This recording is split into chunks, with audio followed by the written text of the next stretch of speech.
What's up, YouTube? BigSweetC here with you. Special video today. I want to wish you all a Merry Christmas and a Happy Holidays, whatever it is you happen to believe in, all that jazz. We celebrate Christmas here in my family, so that's why I call it Christmas. Doesn't mean to be offensive or anything like that. Hopefully, you guys didn't take it that way. I just wish you a wonderful time with friends and family. I was thinking about it. My girlfriend actually lives in Nevada, and I'm here in Michigan, so I don't get to see her today. And it was really kind of making me jealous of all of those of you that do get to spend time with their loved ones.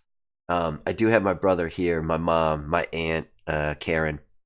We're gonna head over to my mom's place at in a couple hours here. Probably already be over there when this video drops. But my dad happens to be in Boston this year. My girlfriend's in Nevada, so couple of the people that I usually hang out with at this time of year are gone. So do yourself a favor. I know sometimes it can be really tough hanging out with friends and family, especially if it was anything like my brother and I growing up on my mom's side of the family.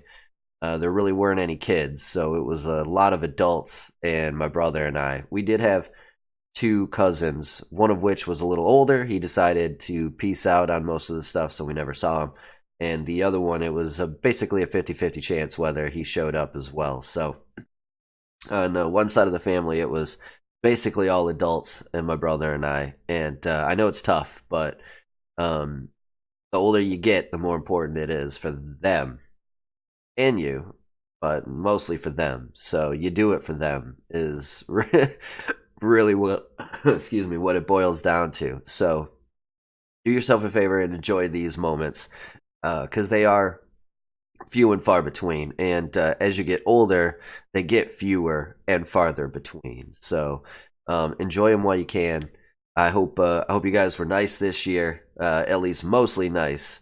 That way you get all the swag that you guys were looking for. We were able to pick up a couple of things for the channel. I picked up Assassin's Creed Odyssey.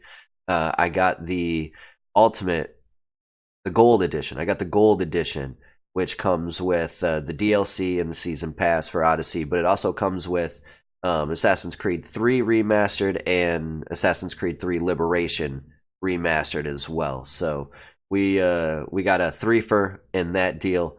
I was able to pick up Razer's got a great deal at Best Buy going right now. You can get the Death Adder Elite gaming mouse for $25, $24.99 to be exact. So fantastic stocking stuffer if you can find a place to buy it, and you still need one. I also picked up it was $4, so I picked up the Razer Goliath Speed mouse pad. I have no idea whether a mouse pad's actually going to work or not, but for $4 I'll give it a try. So the mouse was the most important thing. It's got a couple extra buttons on it.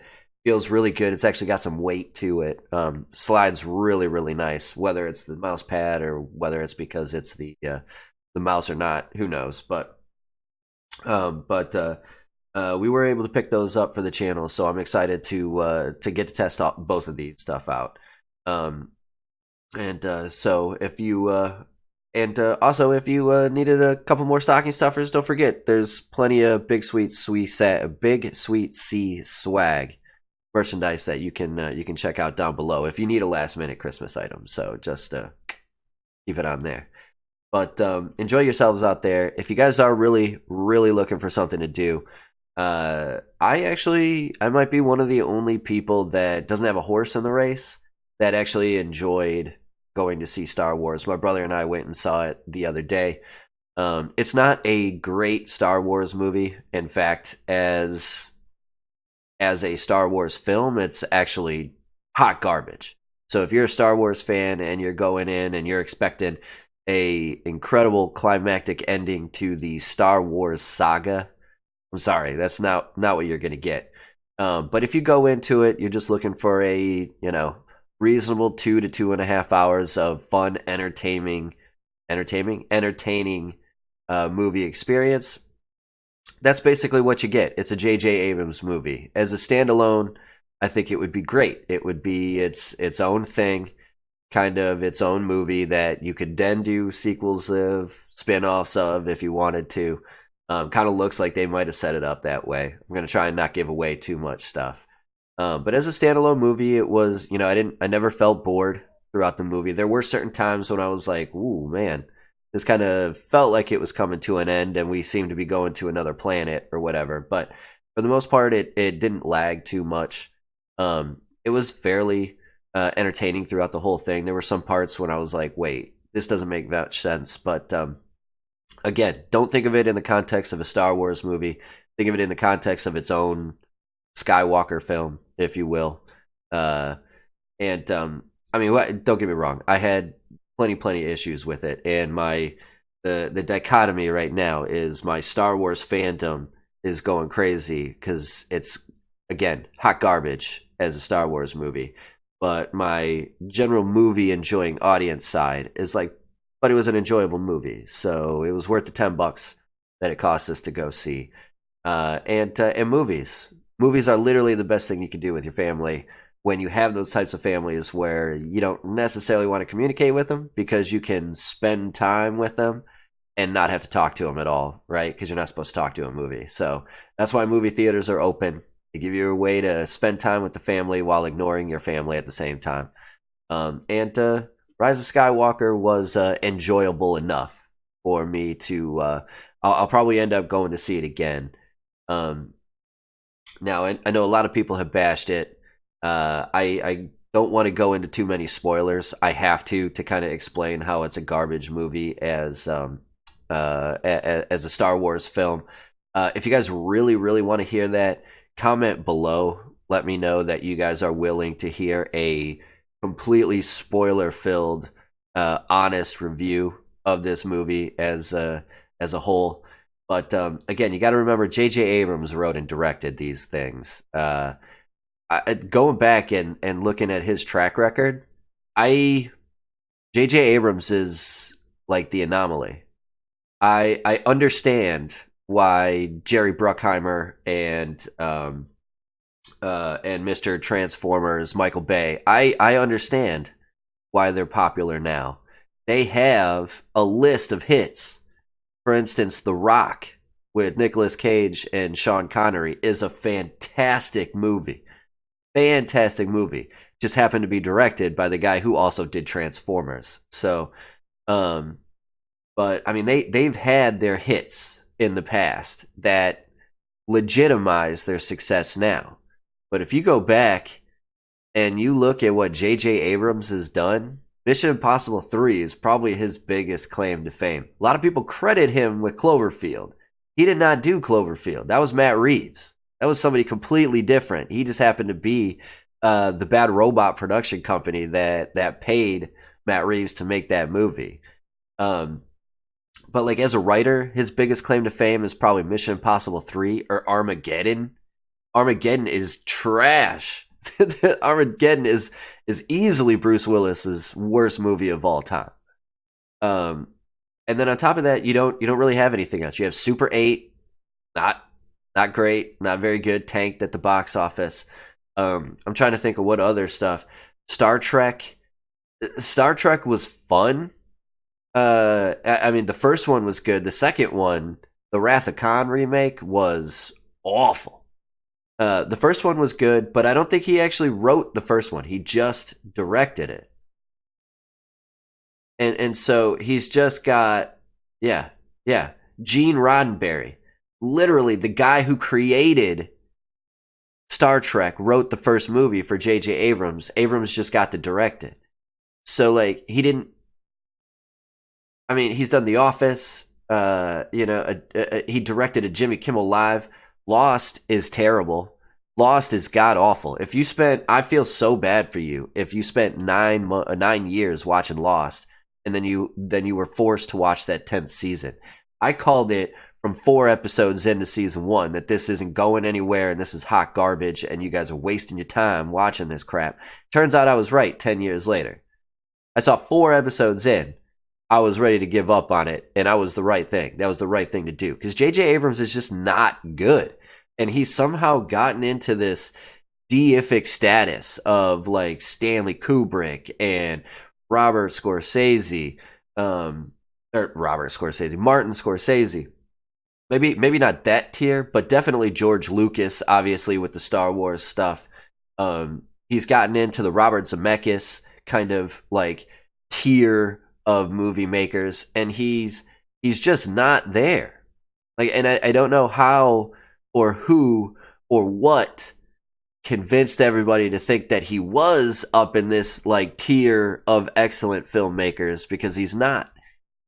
He still looks like he just graduated from USC like 2 years ago. Somebody gave him a bunch of money to make a movie.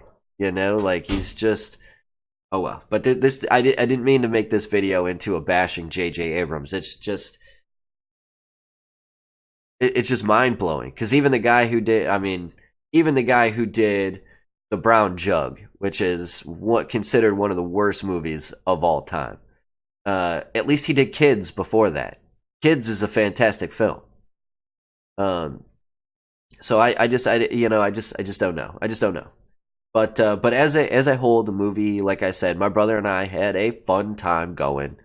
We have our qualms with it as a Star Wars film, but as a strictly entertaining 2.5 hours, it wasn't bad. I think Daisy Ridley kills it as Rey. I don't know why Daisy Ridley is not a more famous actress than she is, because I think she's fantastic.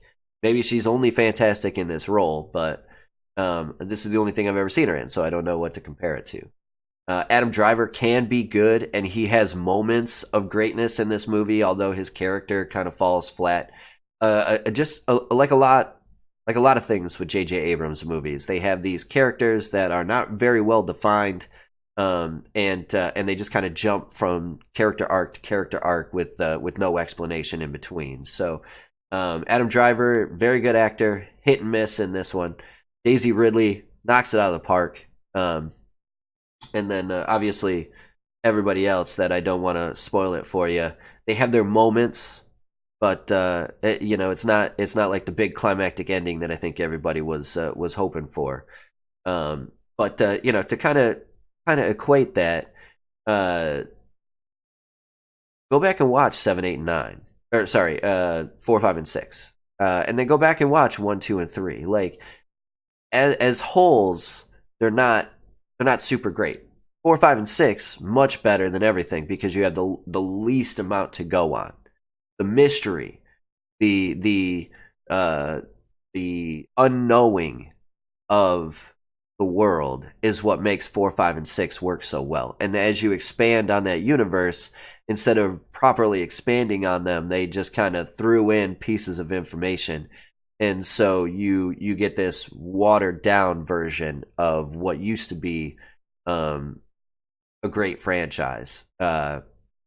But there's a whole bunch of other stuff that's completely just asinine for it. But as a standalone movie on Christmas Day, I highly recommend it if you're looking to get out of the house. But before we get into a bash-filled thing like that, again, comment down below if you want the honest review. There's going to be spoilers. You can't do an honest review on this movie without spoilers. So if you haven't seen it, let me know down below that you haven't seen it. You don't want that review. If you have seen it, you want it, let me know down below, and maybe I'll write that one up. But either way, let's get back to what I was originally talking about. Again, happy holidays. Thank you guys so much for being part of the Sweetness Mafia, the Sweetness family. Sweetness Family Guardians, all of that stuff, whatever we call ourselves, the Sweetness family. Thank you guys so much for being a part. I hope you guys are having a fantastic time with your loved ones, your friends, your families. I hope you're getting all the gifts that you guys want. And again, just because I'm gonna pull a Logan Paul here, you need a little post-Christmas swag. I know being Christmas Day, it might be a little too late for it, but if you need some post-Christmas swag, check out teespring.com/BigSweetC merchandising. Get yourself a hoodie. Get yourself a mug. You've been good. You can treat yourself. Treat yourself to something this year. So either way, plenty more sweetness to come. Be sure to hit the sub button, hit the like button, hit the notification bell so you know when I do drop a new video. Head on over to Twitch, hit that follow button, hit that notification bell if you want more of the Let's Play live stream versions of Sweetness.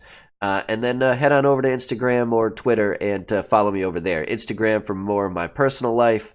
I was the fantasy football champion in one league. Number one seed in 4 leagues. I won one. I took third in the other 3. I lost in the semis last week, which was kind of a bummer. But we managed to win. A little side note on it.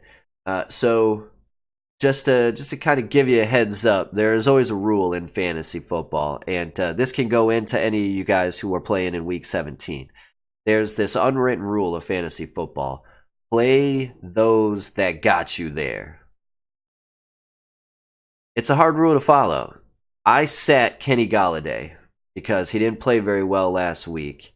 Now, the guy I sat him for, Terry McLaurin, went off, had a very good day, 15 points.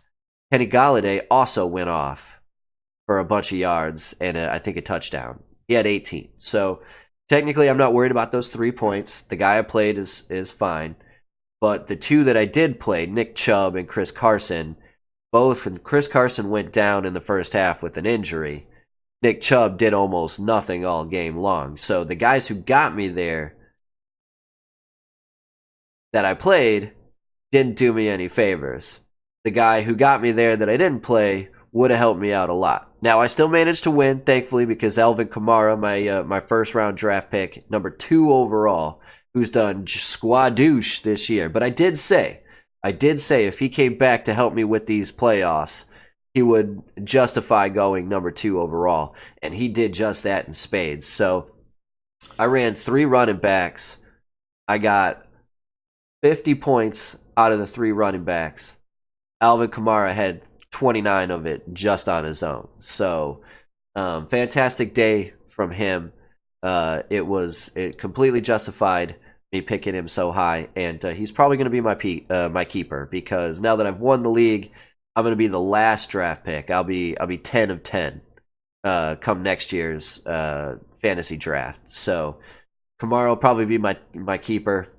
Get a top 5, possibly top 5 running back at the 10th overall position. I'll take that, and then I'll immediately get to pick right after that pick at 11. So I'll have to do a better job picking this year, although this might be the best season I've ever drafted. So I drafted Deshaun Watson, who was number 2. Again, completely let me down in the finals. He only had 9 points, but number 2 overall. Only to Lamar Jackson was the only quarterback better than Deshaun. I grabbed Deshaun Watson, Mike Evans, who until he got hurt was the second leading receiver in the NFL. Kenny Golladay was the league leader in touchdown receptions this year. He was on my team. I had Kamara, I had Chubb, I had Chris Carson, 2 of the top 5 running backs. Nick Chubb actually leads the league in rushing yards. Chris Carson, until his injury, was number 5. In a couple other leagues, I had Christian McCaffrey and Derrick Henry and Dalvin Cook, who also all at one time had led the league in rushing. So I actually did really, really well. I managed to pick up Mark Andrews, the tight end, off of free agency. That was a good pickup, and then I had some really good finds. Terry McLaurin, DJ Chark Jr. Very, very good finds throughout the season as well. So I actually did really, really well. Knock on wood, I didn't just jinx myself for next year, but I was super excited because it's been about 5 years since I've won one. I've taken second a bunch of times. So I've only won 3 times ever. Today was number 3. Yesterday, this weekend, whatever you want to call it, was number 3. So that's how we were able to afford some of the swag to help the channel grow. And I just thought I would share. So either way, it's Christmas. Go hang out with your friends and family. Stop listening to me ramble. Comment below if you do want to hear a sweetness rant on the old Star Wars Rise of Skywalker. And then hit that follow button, hit that like button, hit that sub button all over the place, and have a fantastic holiday season. And if I don't see you before then, have a happy new year. Here's to 2020, right? Always something to look forward to. Either way, that's going to do it for this one. Big Sweet C, that's me. Wishing YouTube, that's you. Wonderful day, night, morning, afternoon, evening, whatever time of day it might be. As long as you're watching, I'm wishing you a wonderful watching time. Sweetness, signing off. Peace.